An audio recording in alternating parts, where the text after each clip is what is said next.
Yang besar ini frekuensinya 1/8, lebih kecil frekuensinya. Nah, kalau di sampling, asumsikan ini titik-titik hasil samplingnya nih. Nih, yang dibuletin-buletin. Sinyal yang rapat di sampling itu dapat di sini. Berikutnya lagi dapat di sini. Berikutnya lagi dapat di tengah, di atas. Dapat di sini. Kemudian berikutnya di titik di sumbu X yang ini. Ya, yang ini nih. Kemudian di bawah. Kemudian lagi ke sini. Di sini. Ini lihat titik-titik nih yang dibuletin. Dan di sini. Kemudian sekarang yang besar. Disampling dengan titik-titik yang sama. Ya, dengan kecepatan sampling yang sama dapat di sini sama nih jadinya karena di titik potong tuh.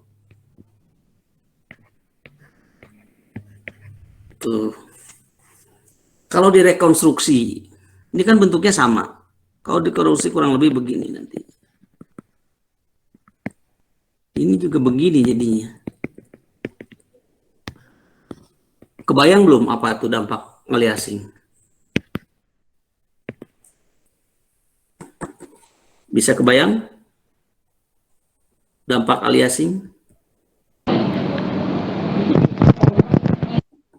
Ada sinyal yang hilang waktu di sampel ya Pak?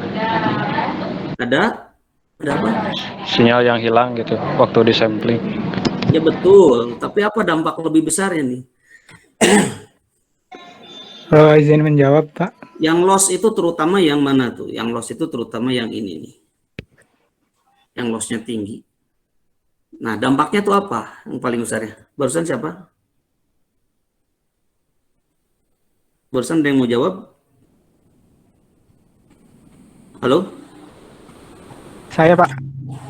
Iya gimana? Jadi untuk frekuensi yang berbeda itu yang misalkan itu kan ada frekuensi yang lebih rendah daripada frekuensi yang lebih tinggi itu nanti hasil samplingnya sama gitu Pak. Ya itu yang berbahaya tuh. Sinyalnya jelas berbeda ya. Tapi hasil samplingnya sama. Itu di domain diskritnya jadi sama. Nanti kalau direkonstruksi jadi sama sinyalnya padahal jelas berbeda. Itu namanya cacat aliasing. Proses sampling yang tidak mengikuti teorema Nyquist atau Nyquist rate, tidak mengikuti batasan Nyquist, maka akan terjadi cacat aliasing. Artinya ada sinyal lain yang hasilnya akan sama jadinya gitu. Begitu. Itu aliasing. Mohon digarisbawahi besar-besar definisi aliasing supaya bisa membuktikan nanti ketika ada kasus ini terjadi aliasing atau tidak. Kamera boleh dimatikan lagi. Kita lanjut lagi ke sini. Ini kemarin kita sudah contohkan ya. Berapa frekuensi sampling minimum untuk menghindari aliasing? Nah, tadi catatannya Fs minimumnya adalah 2 kali F. 2 kali frekuensi maksimum. Kalau 3 cos 100 Vt maka F-nya adalah 50. Karena ini adalah 2 VFT. F-nya berarti 50. Sehingga Fs minimumnya 2 kali F yaitu 100. 100. Nah, kalau FSJ 200 berapa XN? XN-nya tinggal dimasukkan. XN adalah XAT pada saat T-nya N kali T periode. Itu 3 cos 100 V per 200 N. Ini ada N ini. Di 3 cos V per 2 N.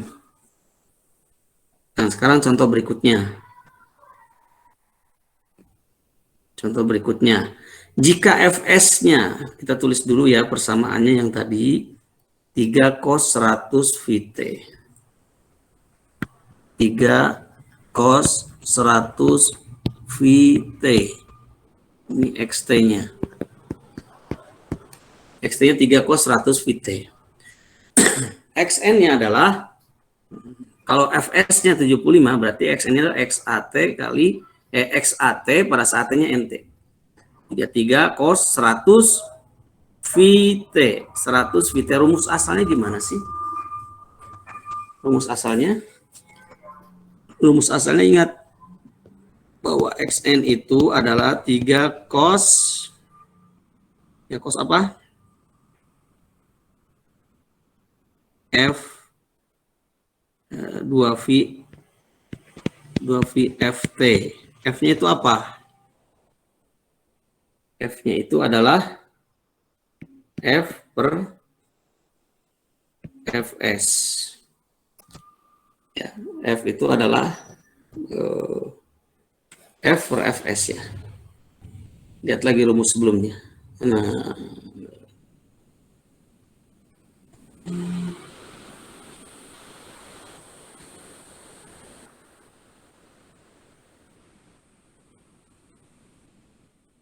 ini F itu adalah F per Fs.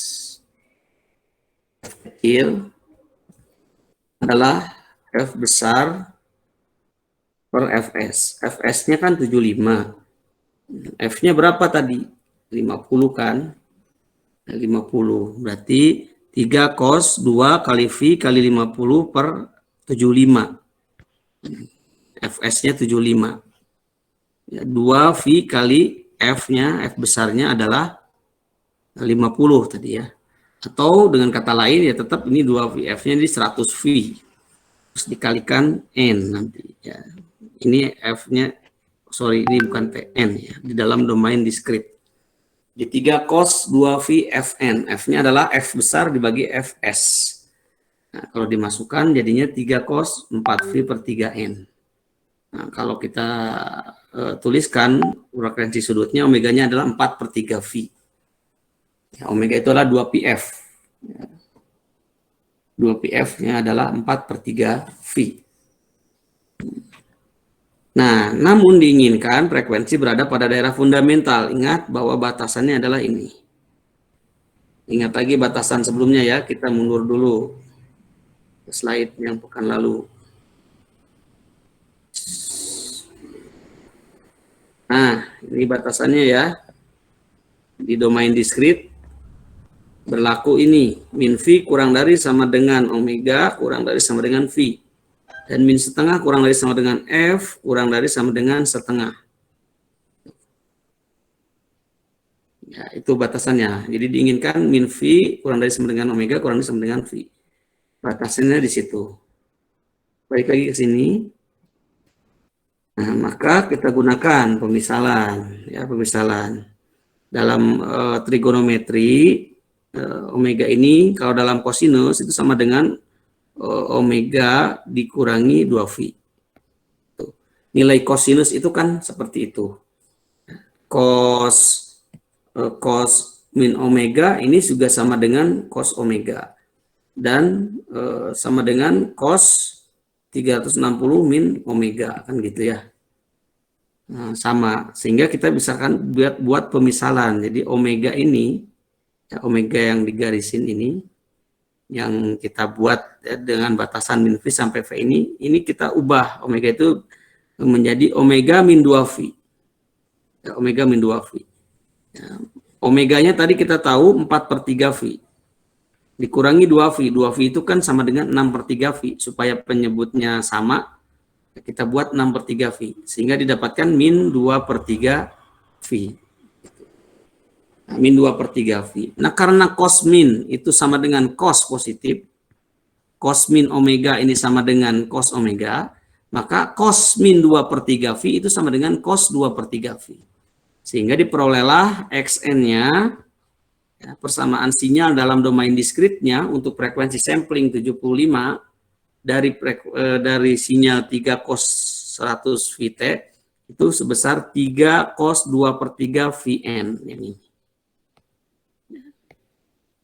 Yang tadi gimana kalau 3 cos 100 Vn per 75? Bener nggak? Kurang tepat karena kita punya batasan omeganya itu harus di antara min V sampai V. Maka kita ubah tuh nilainya supaya berada di antara min V sampai V. Cara ngubahnya ini rumus trigonometri biasa. Ya. Nah, diubah seperti itu. Karena cos itu nilainya sama dengan cos minus. Nah, jadi omega yang kita cari di antara domain min V sampai V itu akan sama dengan omega ini dikurangi 2V. Omega aslinya dikurangi 2V. dikurangi 360 ya. Dapatlah ini min 2 per 3 V. Jadilah XN-nya 3 cos 2 per 3 VN. Negatifnya dihilangin, nah, karena kita mengacu rumus dasar dari cosinus. Cos min omega sama dengan cos omega. Ini adalah sinyal hasil sampling dengan frekuensi sampling 75. Nah, sekarang pertanyaan berikutnya lagi. Cari F. Cari F. F itu apa? Frekuensi ya, sinyal di domain waktu.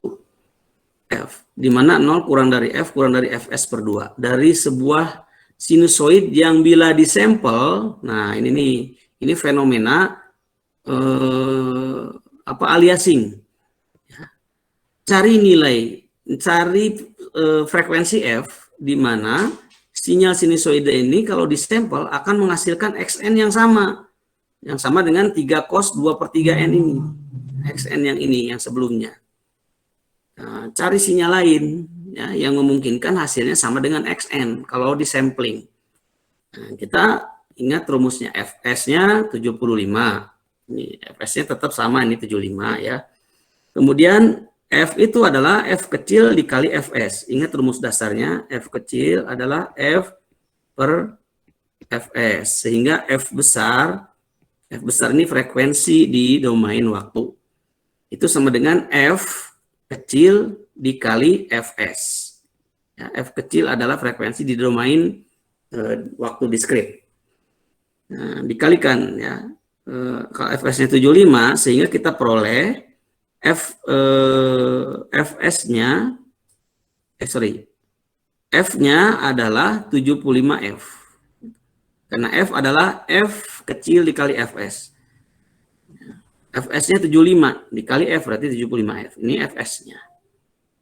Nah, sekarang balik ke sini. Kalau sinyalnya adalah ini, ya, sama, gitu kan tadi dibilang hasil sampelnya sama dengan ini. Kalau sama dengan ini, nah, kita bisa tentukan berarti F-nya berapa dari persamaan ini. Lihat tuh, 2 per 3 V. 2 per 3 V itu sama dengan 2 VF. F kecil. Berarti F kecilnya berapa? Coret, coret, coret, coret. Berapa F-nya? Ini ya, 1 per 3. F-nya 1 per 3. Nah, sehingga diperolehlah F besar. F besarnya adalah F dikali Fs. F-nya 1 per 3, Fs-nya 75. Sepertiga dari 75 ada 25 Hz. Nah, maka contoh sinyal yang memiliki frekuensi ini yang diantaranya misalkan 3 cos 50 Vt. 3 cos 50 Vt ini adalah sinyal dengan frekuensi sebesar 25 Hz. Gitu. Nah, berarti apa? Berarti kalau ada sinyal 3 cos 50 Vt dan sinyal yang tadi yang pertama itu 3 cos 100 Vt, kemudian disampling dengan frekuensi samplingnya 75, maka akan terjadi aliasing. Terjadi aliasing. Hasilnya itu sama, yaitu Xn 3 cos 2 per 3 Vn. Gitu. Bisa dipahami nggak sampai sini? Jadi bisa dikatakan sinyal dengan F25 ini ya, alias dari sinyal dengan F50 Hz yang tadi jika disampling dengan frekuensi sampling 75 Hz. Artinya di domain digital kedua sinyal jadi identik, padahal sinyal itu berbeda. Itu konsep aliasing. Sampai sini ada yang tanyakan dulu nggak sebelum kita lanjut?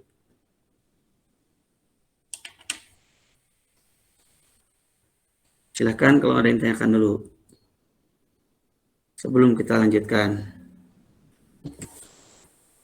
Jadi aliasing itu adalah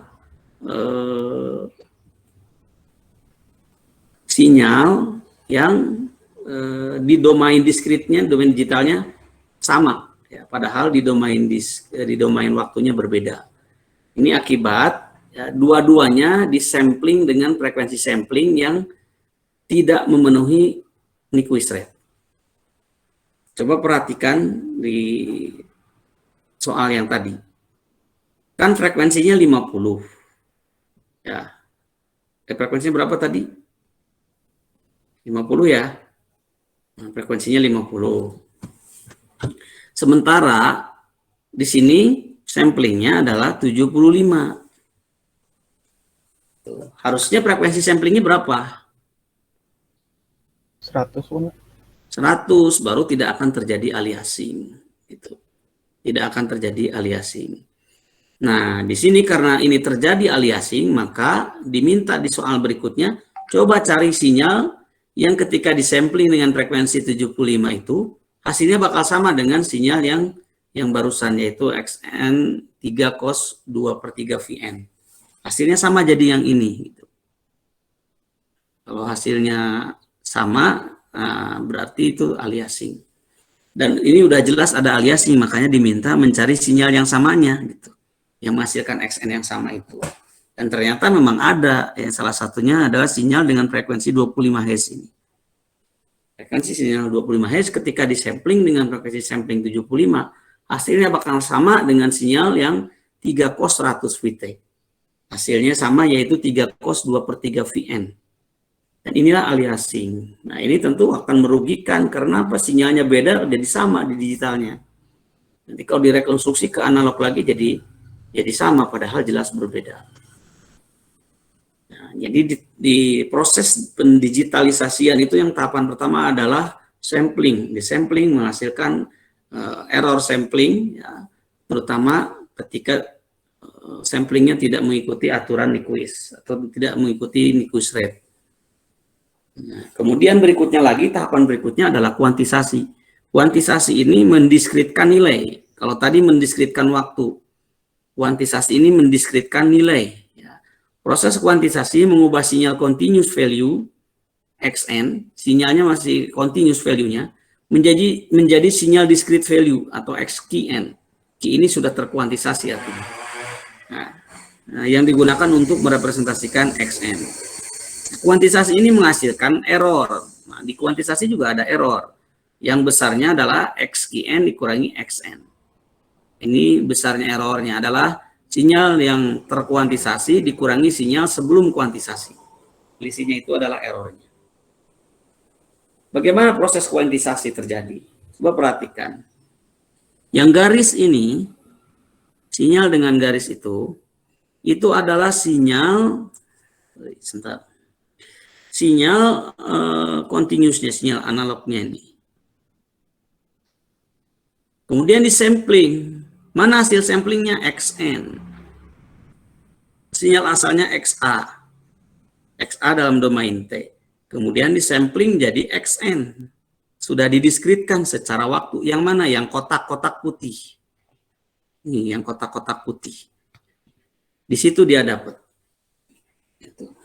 Nah, yang berikutnya, karena sinyal XN ini dari sisi waktu sudah terbatas, tapi dari sisi nilai masih sangat banyak. Ada di sini 0,4, ini 0,3 sekian, ya ini 0,3, ini 0,2 sekian, ini juga 0,2 sekian, yang ini nih. Terus ini ada di 0,19, mungkin ini nih. Yang kotak ini. Yang ini mungkin 0,16, 0,15. Masih banyak nilainya gitu. Masih sangat beragam. Maka kemudian dikuantisasi. Dikuantisasi dengan pendekatan nilai delta. Di sini contoh metode kuantisasi yang paling umum adalah delta. Yaitu menggunakan step kuantisasi. Berapa stepnya? Ini naiknya misalkan, karena ini agak landai, 0,1 deh gitu. 0,1, 0,2, 0,3, 0,4. Loncatnya 0,1 setiap deltanya. Sehingga nanti ya, hasilnya akan dibatasi di nilai-nilai yang ini. Nilai di 0, 0,1, 0,2, 0,3, 0,4. Jadi terbatas. Nggak akan terlalu variatif. Itu apakah dibulatkan atau seperti apa, itu tergantung tekniknya lagi. Nah, contoh, ya, dua cara untuk menentukan besarnya nilai sebuah sampel, ya, cara mengkuantisasinya itu dengan namanya trunkasi. Ya, sebenarnya lebih sederhana, namun bisa berakibat kesalahan yang lebih besar ini ya. Trangkasi ini bisa menghasilkan harga mutlak dari errornya kurang dari delta. Ya. Kemudian dengan pembulatan atau rounding diperoleh pembatasan kesalahan error bound yang lebih baik, yaitu harga mutlak errornya kurang dari setengah delta, ya, kurang dari setengah delta. Atau ini nih, min delta per 2 kurang dari error kurang dari delta per 2. Nah, delta itu apa? Nah, delta itu adalah ini X max dikurangi X min. Ini rumus ini harus dihafal. Nah, dibagi L min 1. L itu apa? Jumlah level kuantisasi. Kita mau bikin level kuantisasinya berapa? Ya, maka deltanya itu ditentukan besarnya adalah X max dikurangi X min dibagi jumlah level kuantisasinya. Nah, dikurangi 1 dibagi L min 1. Ini penjelasan lebih ilustratif untuk menjelaskan bedanya metode trangkasi dan pembulatan. Contoh, ya, untuk N0 nilai XN-nya 0,4, untuk N1 nilai XN-nya hasil samplingnya 0,34, untuk N2 nilai hasil samplingnya 0,3 dan seterusnya. Ini adalah XN ini adalah nilai hasil sampling. Nah, bagaimana kuantisasi dengan trangkasi? Kalau dengan trangkasi, ya, coba perhatikan, dibuang belakangnya ya, dibuang 0,4 tetap jadi 0,4, 0,34 jadi 0,3, 0,3 tetap, 0,26 jadi 0,2 dibuang belakangnya, 0,22 jadi 0,2 juga, 0,19 jadi 0,1, 0,18 jadi 0,1. Semuanya ini jadi 0,1 karena di sininya 0, belasan. Jadi dibuang belakangnya itu trangkasi. Akan menghasilkan nilai error yang lebih besar. Itu ini 0,042. Ya, 0,042. Jadi rata-ratakan nih. Di jumlah rata-rata ya ini ya, rata-rata errornya. Tapi kalau pembulatan, nah namanya pembulatannya dibulatkan. Kalau 0,4 ya tetap 0,4 nih jadi 0,4. Terus ini 0,34, jadi bulatkan jadi 0,3. 0,3 jadi 0,3. Nah, 0,26, kalau trangkasi itu jadi 0,2 dibuang belakangnya, kalau pembulatan itu jadi 0,3 karena dibulatkan. Nah, dengan pembulatan ini hasil errornya. Error adalah nilai sampling dikurangi nilai kuantisasi. Ya. Ini hasilnya, ini rata-ratanya. Dan rata-rata di sini ternyata ini setengahnya ya, kurang lebih dari yang dengan metode trangkasi. Hampir setengahnya lah. Ini deltanya ini. Errornya ya, errornya. Jadi hampir setengahnya, lebih kecil lagi dengan pembulatan. Jadi lebih baik dengan pembulatan. Sekarang bagaimana nilai delta? Deltanya itu adalah nilai maksimum, berapa di sini nilai maksimumnya? 0,4. Dikurangi nilai minimum, berapa nilai minimumnya?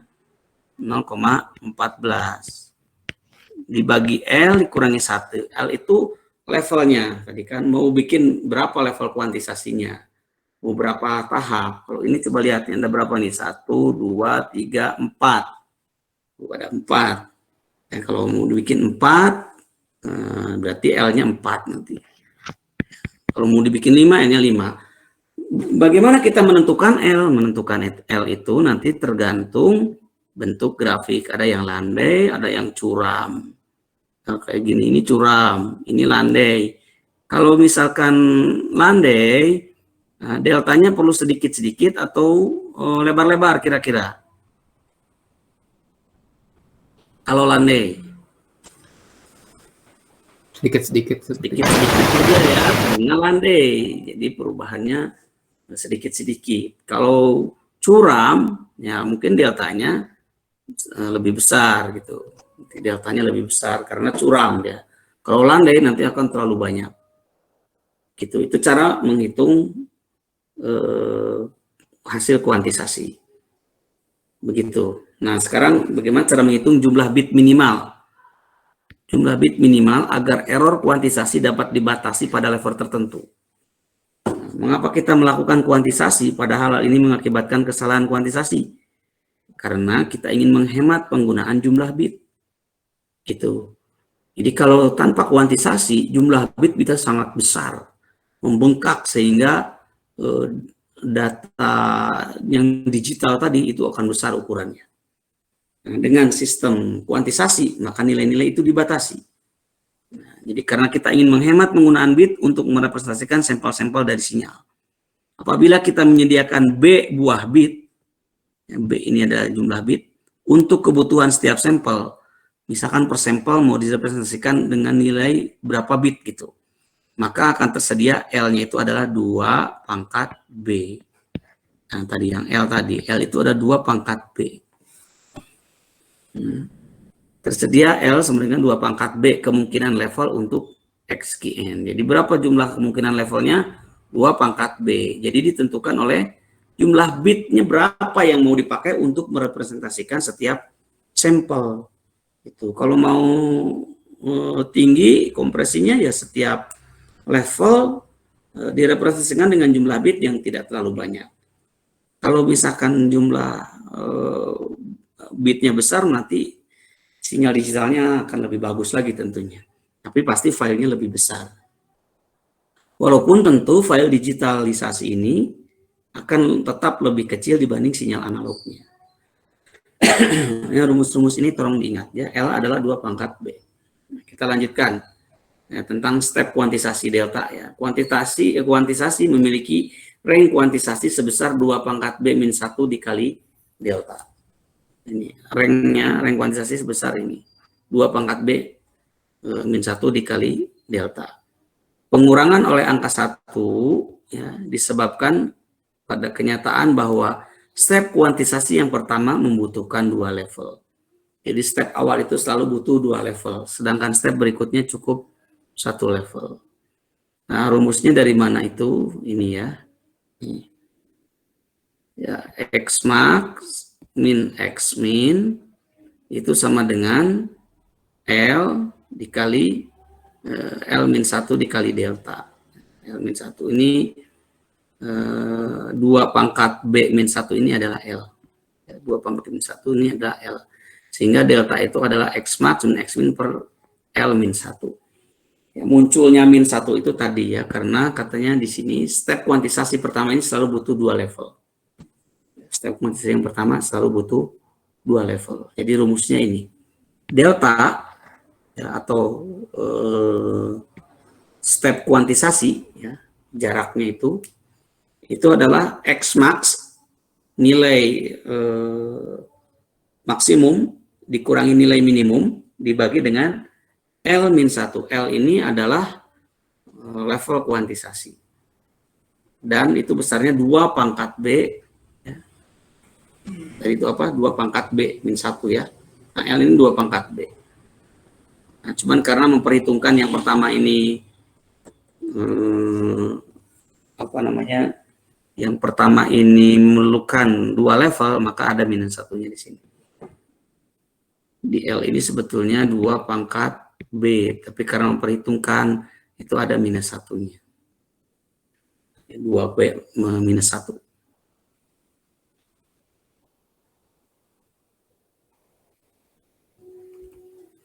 Daerah nilai yang dicakup kuantisasi ini harus cukup lebar untuk bisa mencakup rentang dinamis dari sinyal yang didefinisikan sebagai X max min X min. Jadi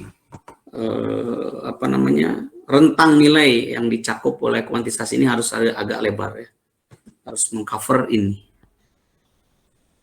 Nah, dalam contoh di atas tadi ya, dalam contoh yang soal yang ini, nah yang ini ya. Ini X max-nya 0,4, X min-nya 0,14. XN maksimumnya 0,4, XN minimumnya 0,14. Sehingga rentang dinamisnya adalah ini, 0,386. Rentang X max dikurangi X min-nya. Beberapa sifat kuantisasi. Apabila step kuantisasi membesar, stepnya itu ini. Kalau deltanya besar nih, jadi jarang-jarang kan, ini jarak ini besar, semakin besar maka semakin carang. Maka jumlah level kuantisasi yang dibutuhkan dalam rentang dinamis menjadi berkurang. Ya, ini dari sini sampai sini, kalau deltanya besar-besar, maka jumlahnya jadi sedikit. Misalkan cuman ini, dan ini. Karena jarak ini misalkan lebar-lebar. Jadi level kuantisasinya akan lebih berkurang. Sehingga jumlah bit yang diperlukan bisa dihemat. Karena ingat, jumlah bit ini tergantung level kuantisasi. Tapi apa akibatnya? Akibatnya errornya akan naik. Ya, kenapa? Ya karena ini lebar-lebar. Ya, misalkan ini lebar. Ini pembulatan, kalau pembulatan juga jadi jauh gitu. Ya, pembulatan. Nah, karena error tuh ya ini nih, selisih ini error. Selisih yang titik hitam dan kotak putih itu adalah error. Semakin carang-carang, maka semakin besar errornya. Jadi ada plus minusnya.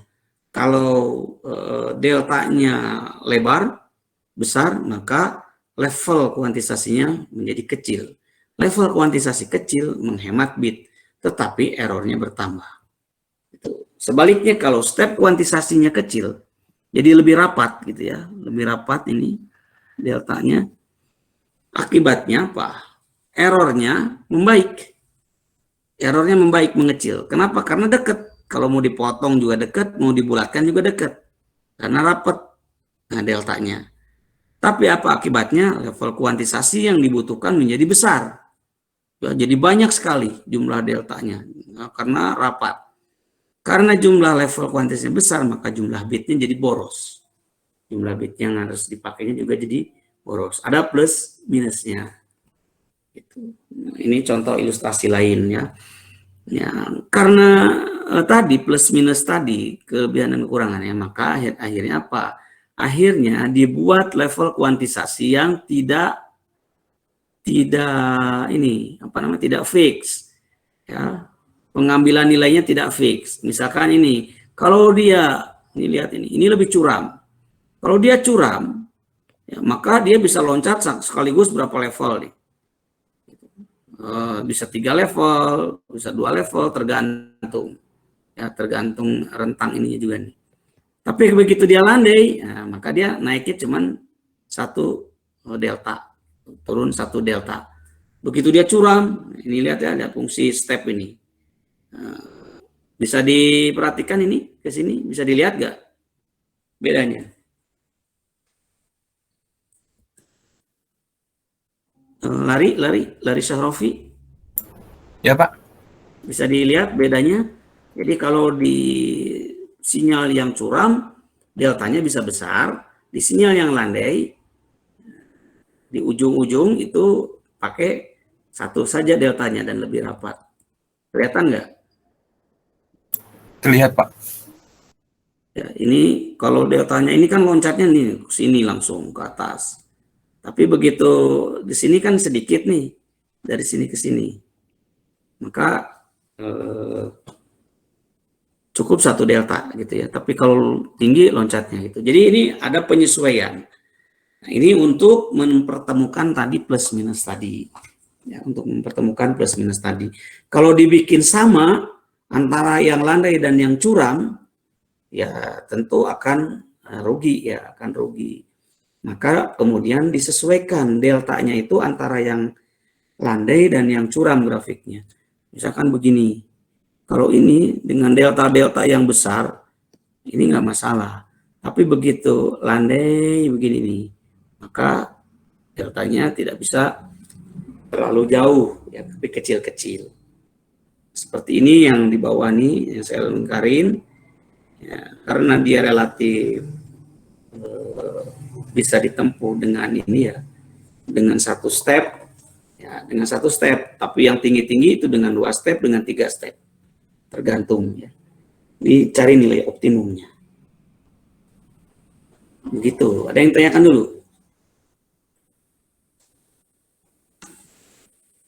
Nah, berapa besar error daya kuantisasi? Nah, ini PECI ini artinya mean square error power, yaitu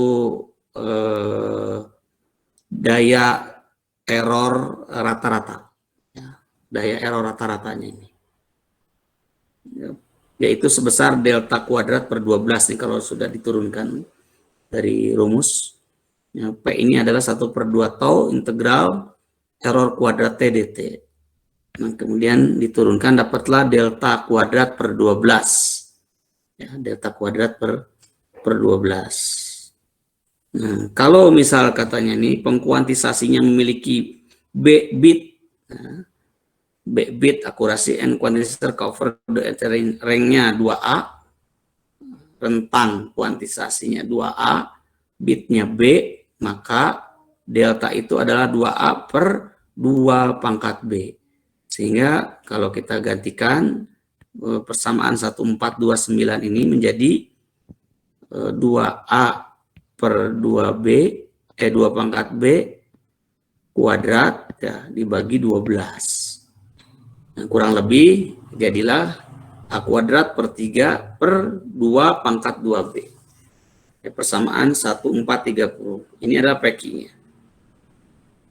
Dengan asumsi tadi rentangnya adalah 2A, ya, rentang nilainya 2A, dan bitnya B. Tapi rumus dasarnya itu ada di 1429 ini. Begitu ya. Kemudian daya rata-rata sinyal itu adalah A kuadrat per 2. A kuadrat per 2. Maka kalau ingin kita lihat sebuah parameter untuk melihat kualitas dari kuantisasi, itu dipakai SKNR. SKNR itu signal to quantization noise ratio. Ini perbandingan antara daya sinyal dengan daya error kuantisasi. Ya, daya error kuantisasi. Jadi PA dibagi PQ. PA itu adalah daya sinyal, PQ ini adalah daya noise quantization, ya, quantization noise, atau noise yang terkuantisasi, hasil kuantisasi. Jadi SKNR itu adalah PA per PQ, sehingga besarnya adalah 3/2 kali 2 pangkat 2B. Karena PA-nya adalah A kuadrat per 2, ya, A kuadrat per 2 dibagi PQ-nya adalah itu A kuadrat per 3 dibagi 2 pangkat 2B. Hasilnya jadi ini, 3/2 kali 2 pangkat 2B. Itu SKNR. Ya, SKNR yaitu kualitas dari konversi analog to digital. Konversi analog to digital itu bisa kita ukur kualitasnya dengan nilai SKNR, bukan SNR. Ya, SNR. Signal to noise ratio ini definisi yang umum. Tapi kalau khusus kita lihat untuk proses digitalisasi, maka di situ ada error kuantisasi. Kita bisa hitung kualitas AD converter itu, analog to digital converter itu dengan nilai SKNR, yaitu 3/2 kali 2 pangkat 2B. Kalau kita bentuk dalam desibel, maka gunakan rumus 10 log 10. Jadi SKNR dalam desibel adalah 10 log SKNR. Nah, sehingga hasilnya dalam desibel akan 1,76 ditambah 6,02 B. Jadi kita lihat di sini parameter yang mempengaruhi tinggal B. Cukup dilihat B-nya, kita sudah bisa menyimpulkan tentang kualitas dari proses AD converter, analog to digital conversion. Gitu. Oke, sampai sini ada yang tanyakan nggak?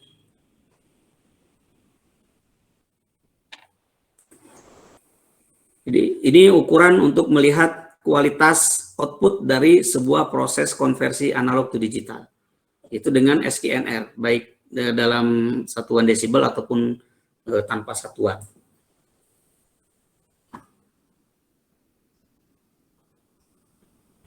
Ya, ini ilustrasi kuantisasi error tadi ya, error quantization tadi. Ya, kemudian dalam praktek seringkali lebih penting memperkecil kesalahan relatif daripada kesalahan absolut. Ya, untuk itu dikenal besaran lain yaitu energi. Ya, energi dari sinyal maupun energi dari kesalahan yang didefinisikan ini. Energi sinyal itu adalah sigma dari harga mutlak XN kuadrat, ya, Dan energi untuk error itu, besar energi untuk error adalah harga mutlak error dikuadratkan. Harga mutlak error untuk setiap n. Misalkan di titik n1, titik n0 berapa errornya, di titik n1 berapa errornya, dan seterusnya begitu, yaitu EQN. Jadi jumlahkan ya, kuadratkan, jumlahkan. Kalau yang EX, energi sinyal, ya energi sinyal itu berapa nilai sinyal di N sama dengan 0, kuadratkan. Ditambah berapa nilai sinyal di N1, kuadratkan. Nah, dan seterusnya. Jadi XN, X0 kuadrat, harga mutlak tapi ya, ditambah X1 kuadrat, gitu. Ditambah X2 kuadrat, dan seterusnya. Kalau yang error, berarti error di titik di N0 kuadratkan, ditambah error di titik N1 dikuadratkan, dan seterusnya. Itu energinya, besar energinya. Oke, sampai sini saja dulu. Ada yang tanyakan enggak? Nah, kalau bicara energi, nanti satuannya ini. Ya, energi sinyal dibagi energi error. Kalau dalam desibel, maka 10 log EX per E error.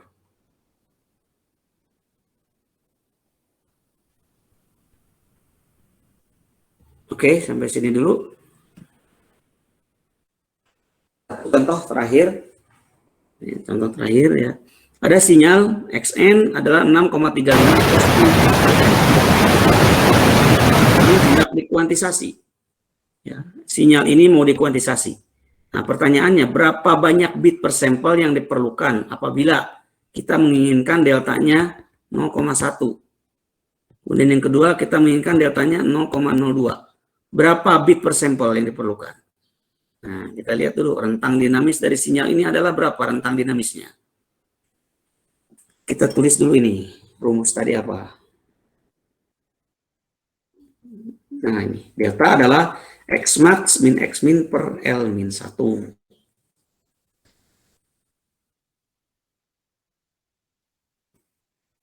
Nah, delta X max dikurangi X min per L min 1. X max berapa? X min berapa? Kita lihat. 6,35 cos V per 10N. Ini maksimumnya berapa?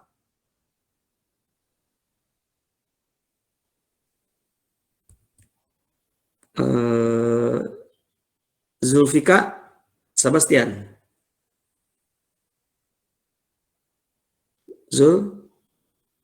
Zulfika? Iya, Pak.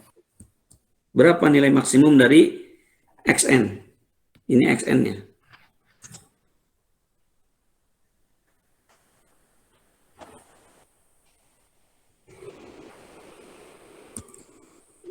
Berapa nilai maksimumnya?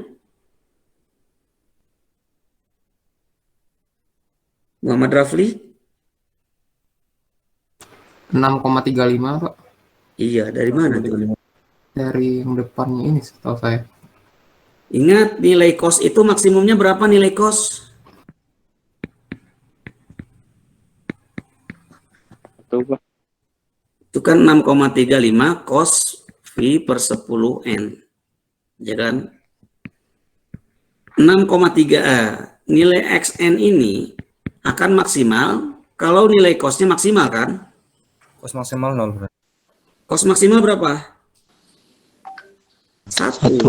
1 berarti X maksimumnya 6,35 dikali 5 kali 1. kali 1. Iya, berarti 6,35. Minimumnya berapa XN ini? Min 1. Minimumnya ketika nilai kosnya minimum. Berapa nilai kos minimum itu? 0. Min 1. Min 1. Maksimumnya 1, minimumnya min 1. Bener nggak min 1? Iya kan, min 1 nih nilai kos tuh, begini. Oh iya, Pak, benar. Berarti 6,35 kali min 1. Tuh, min 1. Kos berapa yang 1? Kos berapa min 1? Ya, Anda ingat-ingat lagi lah. Minimumnya min 1, berarti XN itu minimum 6,35 dikali min 1. Yaitu min 6,35. Jadi kalau ditanya rentang dinamisnya berapa? X max min X minnya. X max-nya adalah 6,3, X min-nya min 6,35. Bentangnya berarti 6,35 min negatif 6,35, jadi 12,7. Gitu. Nah, asumsikan jumlah levelnya L. Nah, rumusnya ini kan, yang ditanya apa tadi? Banyaknya bit per sampel. Kalau mau ngitung bit per sampel, maka kita harus mencari nilai L. Nah, berarti L-1 dari rumus yang ini, ya, yang di kotak ini, L-1 sama dengan X max dikurangi X min dibagi delta, yaitu 12,7 dibagi deltanya 0,1, ya tinggal bagi 0,1, hasilnya 127. Jadi L-nya adalah berapa? 128, karena ini L-1. L-1-nya 127, maka L-nya 128. Nah, tadi rumus dasarnya L itu adalah 2 pangkat B. Pakai itu aja, 2 pangkat B. Nah, walaupun kadang suka dipakai 2 pangkat B min 1. Tapi rumus dasarnya aja 2 pangkat B. 128 itu 2 pangkat berapa? 7. Pangkat 7 ya. Jadi B-nya 7. Nah, ini berarti yang pertama, berapa banyak bit per sampel? 7 jawabannya. Yang kedua, berapa banyak bit per sampel? 10 jawabannya. Dari mana ya? Dengan cara yang sama seperti ini. Tapi deltanya ini 0,02. Oh, di sini dapatnya 636. Ya, dibulatkan saja karena nggak ada bit yang bentuknya koma-komaan ya. Nggak ada bit yang bentuknya koma-komaan. Dibulatkan saja berarti. Jadi sekitar 10. Karena kalau 2 pangkat 8 itu berapa 2 pangkat 8? Halo? 256 Pak. 256. 56. 2 pangkat 9 berapa? 512. 512. Sementara ini 636. Dengan 2 pangkat 9 kan nggak tercover. Ya mau tidak mau 2 pangkat 10. Itu 1024. Ini yang mengcover 636. Jadi B-nya adalah 10. 10 bit. Gitu. Oke, sampai sini ada yang tanyakan nggak? Minggu depan mungkin kuis. Jadi pelajari ya soal-soalnya, banyakin latihan. Mungkin diawali dengan kuis minggu depan. Nah, silakan dibaca lagi. Ini udah saya share belum materi yang ini? Rasanya udah ya. Belum, Pak. Belum Pak yang kedua mah itu. Ini sambungan yang sebelumnya ini. Masih sambungan yang ini. Nih, masih sambungan yang ini. Belum gitu? Yang di grup baru yang 1, Pak. Baru yang di SP1 Pak. Belum, Pak. Oh, oke. Ya, nanti dibaca, saya share di grup dan di ini ya, dan di in-house. Silakan mau ada yang tanyakan dulu.